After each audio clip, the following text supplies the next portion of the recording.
Halo teman-teman, kami dari kelompok 1 akan mempresentasikan hasil diskusi kami yang terdiri dari Mariani Boru Purba, Imamat Rajani Teokrasia, Akmal, Rizka Handila, Salma, dan Denny Harmonis.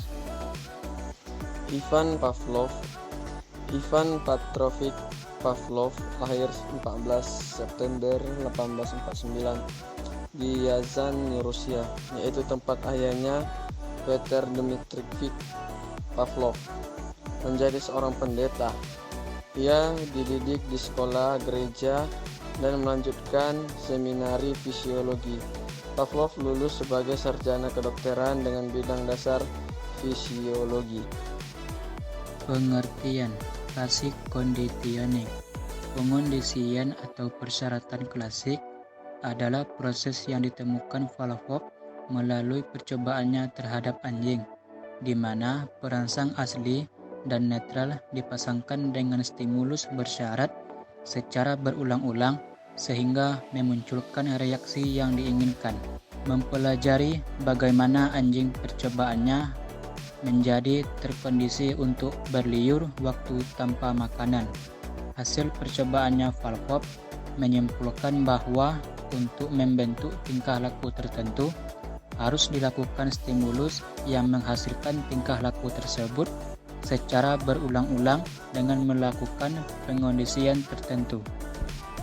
Contoh, agar seorang anak mau rajin belajar, maka orang tua dapat memberikan yang ia senangi setelah ia belajar, misalnya dengan memberikan permen atau coklat. Hal ini sangat efektif dilakukan dibandingkan dengan memaksa anak untuk belajar yang cenderung menimbulkan ketidaknyamanan anak saat belajar. Kelebihan yang pertama, mementingkan pengaruh lingkungan, bagian-bagian, peranan reaksi, mengutamakan mekanisme terbentuknya hasil belajar.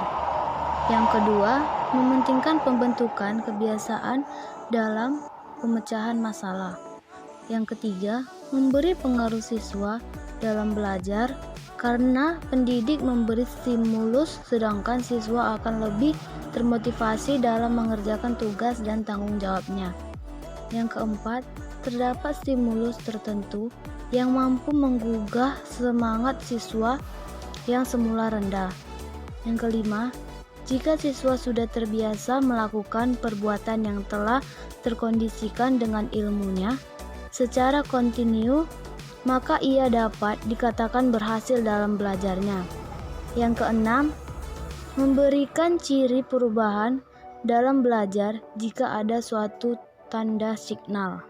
Tentang kelemahannya, yang pertama yaitu adalah sistem pembelajaran bersifat mekanis, dan yang kedua pembelajaran bersifat teacher-centered, dan yang ketiga siswa menjadi pasif, keempat hanya merupakan materi, kelima percobaan dalam laboratorium berbeda dengan keadaan sebenarnya, dan yang keenam pribadi seseorang dapat mempengaruhi hasil belajar, dan yang ketujuh respon mungkin dipengaruhi oleh stimulus yang tak dikenal, dan yang ke-8 teori ini sangat sederhana dan tidak memuaskan untuk menjelaskan segala seluk-beluk dalam belajar yang sangat kompleks dan tidak dapat diamati dalam satu perspektif. Selanjutnya, kita dapat melihat ilustrasi gambar berikut. Itulah hasil presentasi dari kelompok kami. Bila ada kesalahan, kami mohon maaf. Sekian dan terima kasih.